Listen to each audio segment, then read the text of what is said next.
qu'un cheveu sur la tête à Mathieu. Il n'y a qu'une dent, il n'y a qu'une dent. Y a qu'un cheveu sur la tête à Mathieu. Il n'y a qu'une dent dans la mâchoire à Jean. Et y a que deux testaments. Merci Paul Naref, merci beaucoup. Comment ça va Laurence? Mais ça va bien. Alors ce matin, vous allez nous parler des raisons, enfin, comment dire, des problèmes de perte de cheveux. Oui, on en sait un peu plus, et c'est là que je comprends qu'on ne savait pas grand-chose il y a quelques années encore. Et là, je suis assez étonné. Il y a 3 raisons, je crois, qui sont à l'origine. Il y avait une première des raison. chutes du Niagara. J'ai des cheveux, j'en ai plus, c'est une chute. Et pendant longtemps, on s'est dit, c'est lié à l'hérédité. On s'est dit, c'est lié aux hormones. Au stress. Et comme, justement, l'une des raisons de cette chute est liée à l'un des chromosomes, il y a le chromosome 20, mais le chromosome X, ça concerne plus particulièrement les hommes. Donc c'est un gros dossier quand même, la chute de cheveux. Donc pendant longtemps, on s'est dit ça. Et figurez-vous que comme c'est un gros dossier, c'est aussi un gros marché. Donc évidemment, il y a pas mal de sous pour aller faire de la recherche et du développement. Et en creusant, on trouve. Et qu'est-ce qu'on trouve? On trouve une seconde raison de la chute, qui est très intéressante, c'est la chute accidentelle. Et là, c'est les femmes que ça va concerner, notamment pour les grossesses. Et on a toutes connu ça. Si on perd 50 à 100 cheveux par jour, après avoir fait un enfant, dans la suite de la grossesse, il est commun de perdre petit peu ses cheveux. Donc, on est en train de trouver des solutions. Et puis, il y a une troisième... Voilà, et ça redémarre. Et puis, mais ça fait partie de la famille des chutes. Et puis, il y a une troisième raison qui concerne aussi le principe de cheveux qui ont l'air plus fins, la perte de densité sous les doigts, c'est la notion de vieillissement. Eh bien oui, comme la peau, le cheveu vieillit. C'est la seule qu'on connaissait en fait. Hein. Qu'on avait franchement pas vraiment de manière scientifique prouvé. Nathalie Castex, en pharmacologie, c'est une pro, écoutez-la. On a tous un capital capillaire qui correspond à 25 à 35 cycles de vie de cheveux. Il est donc important de développer des soins spécifiques qui vont protéger ce cheveu fragilisé et renforcer la croissance du cheveu.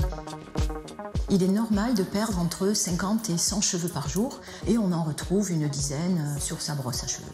En revanche, si le matin au réveil, on se rend compte qu'on a beaucoup de cheveux sur l'oreiller et qu'on en retrouve une poignée dans la douche, là, la chute n'est plus dite normale et il faut réagir face à ce phénomène qui a 2 origines.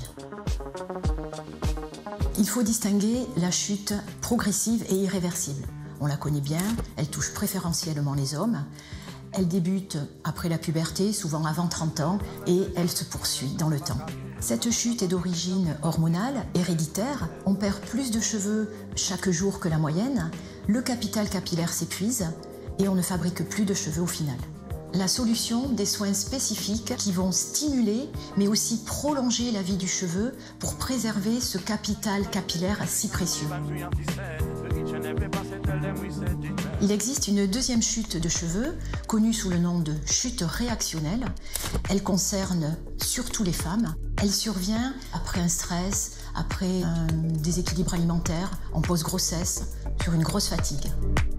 La chute de cheveux est brutale et massive, mais le cheveu va repousser naturellement quelques mois après ces événements. On peut dans ce cas utiliser des soins qui vont relancer la croissance des cheveux plus vite.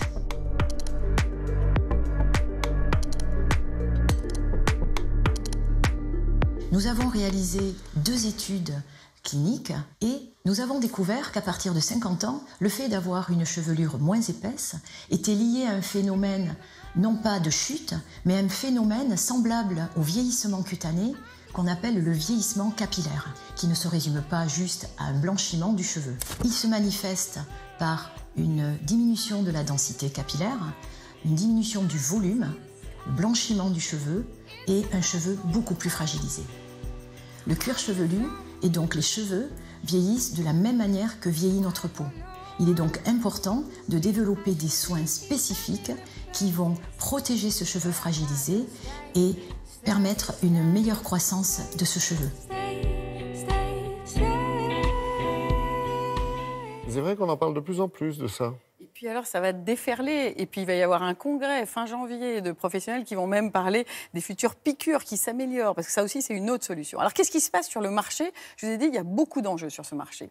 En gros, vous avez ceux qui faisaient des lotions, des solutions, shampoings, toute une routine, qui se mettent à faire des petites gélules. Parce que les méthodes, comme on dit en anglais, in et out, à la fois j'ingère, à la fois j'applique, fonctionnent extrêmement bien, notamment pour prévenir la chute de cheveux. Ceux qui faisaient des gélules se mettent aux lotions. Donc là, ça bouge. Première information. Deuxième information, dans le monde de ceux qui faisaient des lotions, qui sont leaders même depuis pas mal de temps, c'est beaucoup en pharmacie, eh bien cette notion de chute accidentelle, je vous ai dit le post-grossesse, un événement de stress important, eh bien il y a une solution. Et puis la toute nouveauté, c'est ces sérums qu'on ne rince pas et qui peuvent rattraper la perte de densité, cette notion de vieillissement.